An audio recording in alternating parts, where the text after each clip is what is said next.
Pwy sy'n dwad dros y bryn yn ddistaw bach?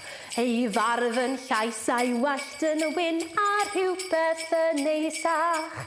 A phwy sy'n eistedd ar y to ar y bwys y simne fawr? Ho, ho, ho, ho, ho, ho. Sion corn, helo, helo, tir dyma tir di lawr. Mae saith rhyfeddod yn dysach, gad i mi weledyn. Ar hor yw drysor bychan bach yn enw Mabydyn.